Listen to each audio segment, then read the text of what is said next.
Hare Krishna. Please accept our humble obeisances. All glories to Srila Prabhupada. Reading from the Bhaviṣya-uttara Purāṇa. Varūthinī Ekādaśī. Om Namo Bhagavate Vasudevaya. Om Namo Bhagavate Vasudevaya. Om Namo Bhagavate Vasudevaya. Varūthinī Ekādaśī. Yudhishthira Maharaj said, O Vasudev, I offer my most humble obeisances unto you. Please describe to me the Ekādaśī of the dark fortnight of the month of Vaisakha, April-May, including its specific merits and influence. Lord Shri Krishna replied, O King, in this world and the next, the most auspicious and magnanimous Ekādaśī is Varūthinī Ekādaśī, which occurs during the dark fortnight of the month of Vaisakha. Whosoever observes a complete fast on this sacred day has his sins completely removed, obtains continuous happiness, and achieves all good fortune. Fasting on Varūthinī Ekādaśī makes even an unfortunate woman fortunate. Upon anyone who observes it, this Ekādaśī bestows material enjoyment in this life and liberation after the death of this present body. It destroys the sins of all and saves people from the miseries of repeated rebirth. By observing this Ekādaśī properly, King Mandhata was liberated. Many other kings also benefited from observing it. Kings such as Maharaj Dhundhumara in the Ikshvaku dynasty, who became free from leprosy resulting from the curse that Lord Shiva had imposed upon him as a punishment. Whatever merit one obtains by performing austerities and penances for 10,000 years is achieved by a person who observes Varūthinī Ekādaśī. The merit one achieves by donating a great amount of gold during a solar eclipse at Kurukshetra is gained by one who observes this Ekādaśī with love and devotion, and certainly attains his goals in this life and the next. In short, this Ekādaśī is pure and very enlivening and the destroyer of all sins. Better than giving horses in charity is giving elephants, and better than giving elephants is giving land. But better still than giving land is the giving of sesame seeds, and better than that is giving of gold. Still better than giving gold is giving food grains, for all the forefathers, demigods, and human beings become satisfied by eating grains. Thus, there is no better gift of charity than this in the past, present, or future. Yet, learned scholars have declared that giving away a young maiden in marriage to a worthy person is equal to giving away food grains in charity. Moreover, Lord Shri Krishna, the Supreme Personality of Godhead, has said that giving cows in charity is equal to giving food grains. Still better than all these charities is teaching spiritual knowledge to the ignorant. Yet all the merits one can attain by performing all these acts of charity are attained by one who fasts on the Varūthinī Ekādaśī. This part is very interesting. It gives gradation. Horses is very nice. Elephants better. Better than elephants is land. Land, you can sustain yourself. Prabhupada wanted us to start self-sufficient community. We need to buy land for this. But look, better than land is sesame seeds. Who taught? And then better than that, food grains. When we give food grains. And then here, Lord Krishna says, higher than food grains, however, is spiritual knowledge. And just see how Srila Prabhupada is training his disciples to preach and to spread this knowledge. So we are doing the highest spiritual and material welfare. But here it is said that if we fast on this Ekādaśī, Varūthinī Ekādaśī, we attain the merit of giving all these. One who lives of the wealth of his daughters suffers a hellish condition until the inundation of the entire universe, or Bharata. Therefore, one should be especially careful not to use the wealth of his daughter. O best of kings, any householder who takes his daughter's wealth out of greed, who tries to sell his daughter, or who takes money from the man to whom he has given his daughter in marriage, such a householder becomes a lowly cat in his next life. Therefore, it is said that whoever, as a sacred act of charity, gives away in marriage a maiden decorated with various ornaments, and who also gives a dowry with her, obtains merit that cannot be described even by Chitragupta, the chief secretary of Yamaraj in the heavenly planets.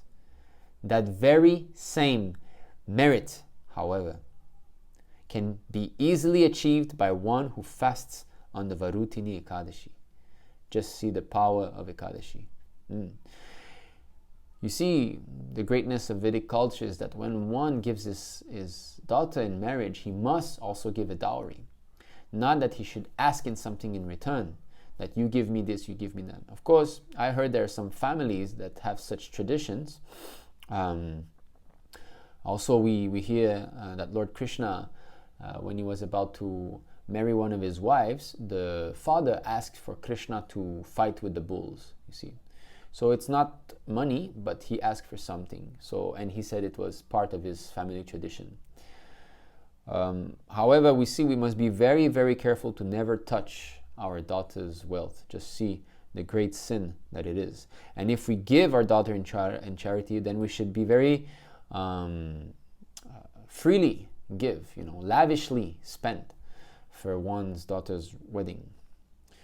Of course, we must choose a proper Vaishnava devotees, a devotee so that our daughter can be married. Srila Prabhupada, once, he was speaking with one of his, I believe it was an older friend, and Prabhupada was very nonchalantly speaking, very relaxed, and I believe the friend still had not married his daughter. I believe maybe it was the son of a friend in this way.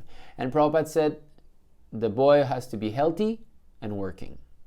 That's it. So material aspect of whom to get our daughter married to, healthy and working. Not some lazy fella, who doesn't do anything. And of course, the spiritual aspect, he should be a devotee.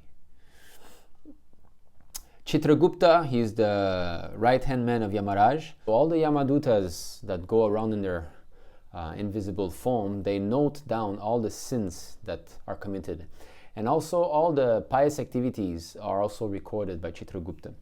And when one arrives in front of Yamaraj, for those who are within the realm of pious and impious activities, those who are impious, sinful, they will see Yamaraj as very, very fearful looking, very scary.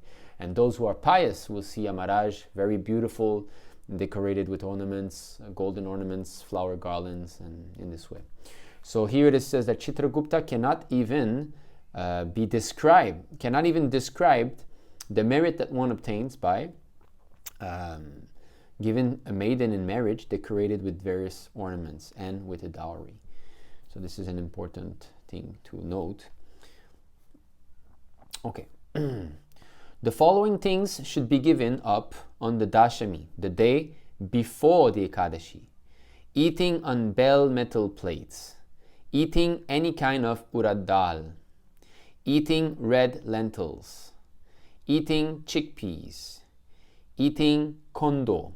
I'm not sure what that is. Eating spinach. Eating honey. Eating in another person's house or home. Eating more than once, and sex. So this is the day, this is yesterday, basically the day before Ekādaśī. Actually, I'm recording this video on the day before Ekādaśī. So I believe I have done bell metal plate I have not eaten. Red lentils, no. Chickpeas, no. But I ate more than once. So that is the only thing. So therefore, there are many rules actually in many of the other Ekadashi also. You will see in this series of reading the Ekadashi story that there are many things required to follow. For example, having golden pots. Sometimes you need to fill the golden pot with water from sacred rivers. So many things we come short of. So Prabhupada has simplified.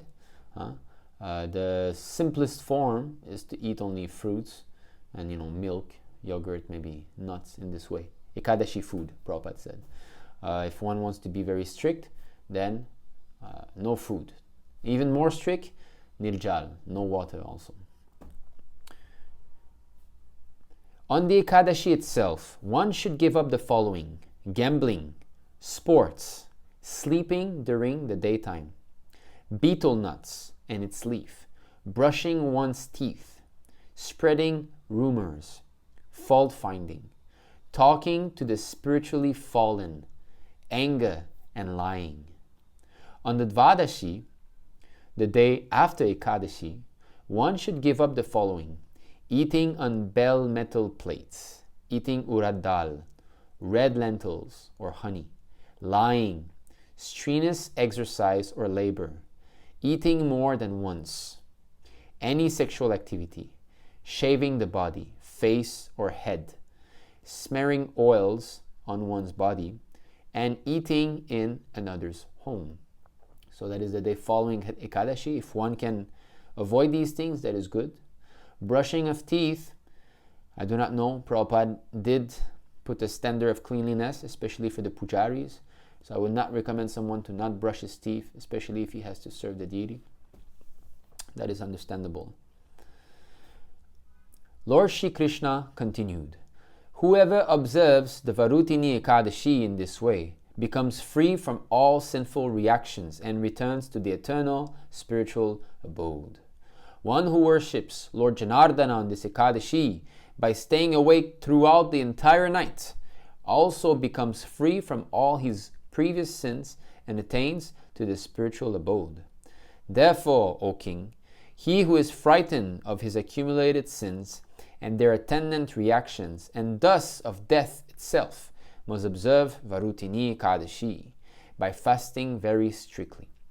Finally, O noble Yudhishthira, he who hears or reads this glorification of the sacred Varūthinī Ekādaśī obtains the merit earned by donating 1,000 cows in charity, and at last he returns home to the abode of Lord Vishnu."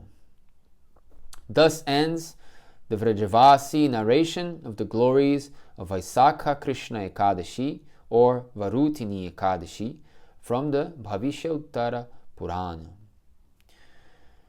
So, very nice narration. Lord Krishna himself describing to Maharaj Yudhishthir. Oh, here there's a note. Kondo, a grain that is primarily eaten by poor people and that resembles poppy seeds or agarpanthas seeds. There you have what is kondo. Alright, so in many of these Ekadashis, there's a lot of mentions of material gains. Just like in this Ekadashi, it was mentioned how, one, I believe, goes to heaven. Was that it? Anyway, the sin removed. So, having the desire to remove his sins is not wrong in itself. Nothing is right and nothing is wrong. The purpose, the desire for why one does it is what makes it right or wrong. So due to our past sinful activities, we are covered by the mode of passion and ignorance. And this covering potency is blinding us to transcendental knowledge by which we can reawaken our true identity and our true engagement in the service of the Lord. Because without transcendental knowledge, there's no key to regain our original constitutional position. Why do devotees chant Hare Krishna? Because the knowledge has awakened. They realize that they are devotees of Lord Krishna and that their duty is to serve him. So according to our ego, one will act. And when one is covered by tons and tons and heaps of sinful activities, that will hamper his devotional practices. So the aim to remove those sins should be to develop love for Krishna and not to avoid suffering. Suffering should be welcomed if it will help us in spiritual advancement. And similarly, pleasure or the comfort of the body should be renounced if it is hampering our spiritual advancement. So our aim is not to gain all the things. For example, it says, simply hearing, if you've heard this narration with faith, you get the merit of giving 1,000 cows in charity. You see? So this pious activities surely will give great material enjoyment. There's no doubt that one who observes Ekādaśī will go to heaven and can enjoy, even Lord Krishna himself said it. He said, a lot of material enjoyment, material pleasure can be obtained by fasting on Ekādaśī. But our goal is not this. Our goal is spiritual advancement. Our goal should be to develop our love for Krishna, our love of God. That is the whole point. That is the distinction between pure devotional service and alloyed devotional service. When we are on the neophyte stage, we still have material desires that we wish to be fulfilled from performing devotional service. We want rather relief from pains, painful situation that arise from the threefold misery, body and mind, other living entities, and natural disturbances. Or we want money, we want wealth, houses, cars, food, all these things. Or we want knowledge. We want to understand more, the knowledge from the Vedas. We want to get some knowledge more and more, and we like to speculate on this instead of simply trying to please the Lord. Or we want to know Krishna. Oh, Krishna is God, let me study him. So, but when one transcends all of this, then he is called a pure devotee. One is capable to rising above all other things. So therefore, this following Ekādaśī should be done simply for the pleasure of Prabhupada and Krishna. That's all. For their pleasure, we should follow Ekādaśī because they want us to follow Ekādaśī. And they know what Ekādaśī is, and they know what the reward of following Ekādaśī is. We still do not know. Although we start to realize more and more what Krishna consciousness is, we actually do not know what Krishna consciousness is. Because only the pure devotee who is fully in love with Krishna knows what Krishna consciousness means. Prabhupada knows it. He knows what it is to be in love with Krishna. And that's what he wants to give us. We speak Krishna consciousness, we have to become, but we don't know what it is. We have a faint idea, a little idea, because the taste increases more and more as we progress. So we it's there. But Brahma bhuta prashanatmana sochati na kanchati sama sarveshu bhuteshu mad bhaktim labate param. Real devotional service will start when we are above the three modes of material nature, when we are liberated from material bondage. And that's why we should follow Ekādaśī, to attain that platform where we will finally be in real contact with Krishna. Of course, now we are also in real contact, but the realization is not there because of the covering. That is the thing. Although we are offering through the transparent via medium, Srila Prabhupada, still it is directly to Krishna.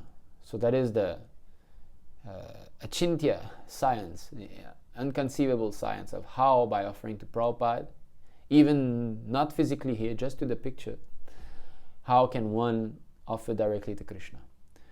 So that is the great science of devotional service. And this is how we perform it within the three modes.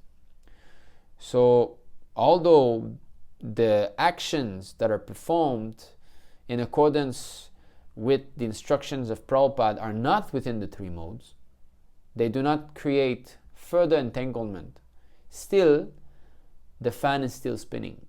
That means the reaction of the mode of passion and ignorance can still be felt at times. But that will stop, because we've stopped touching passion and ignorance, at least if we're following Srila Prabhupada's instructions strictly. And also temporarily fall down, Krishna takes away also the sins for that. So he protects us from touching those modes again. But we feel it from time to time, we are neophyte devotees, at least myself, I'm neophyte, so there's one type of neophyte devotional service which is called thick and thin devotional service. There's a specific Sanskrit name, I forgot. And that means sometimes we're very enthusiastic, we have the power to do it. Yes, let's go, let's preach, let's do this. And at times, the arms fall, and it's hard, and then you lose heart. So this is one of the type of devotional service in which I'm situated. I'm not always enthusiastic. At times also, I find it hard to try to preach here in China, and I feel some discouragement. And this is why it's so important to keep in touch with more advanced devotees. In my case, especially His Grace and Nagopal Prabhu. So I wish you all a wonderful Ekadashi. I hope you have liked this narration, and try to follow to the best of your ability. Fast completely if you can. If not, take some water. If not, just light food, fruits, yogurt, milk. Fruits and milk, Prabhupada most of the time quoted. And also it says, if you can stay awake all night and glorify the Lord, and all glories to you. Of course, some of us work, it's not always easy. But let's try to do to the best. The important is to stay absorbed whole day. If one can even take leave from work and just stay at home and chant and read. Chant Hare Krishna, read Bhagavatam, worship the deity, cook for Krishna, eat prasadam, chant some more, read. In this way, rotate. Ekadashi should be made special. We should respect Ekadashi. We should not treat it as a normal day, just going to work and doing all the same thing, busy stuff. Of course, to take 2 days off a month might not be so practical, but we should definitely not talk too much. It is said here to not discuss with people who are spiritually blind. So be careful at work if you're going to work, or if you're going outside. Minimize the talkativity, especially with the karmis. Stay with the devotees and absorb yourself. So I wish you all a very successful Varūthinī Ekādaśī. Hare Krishna. Jai Shri Prabhupada.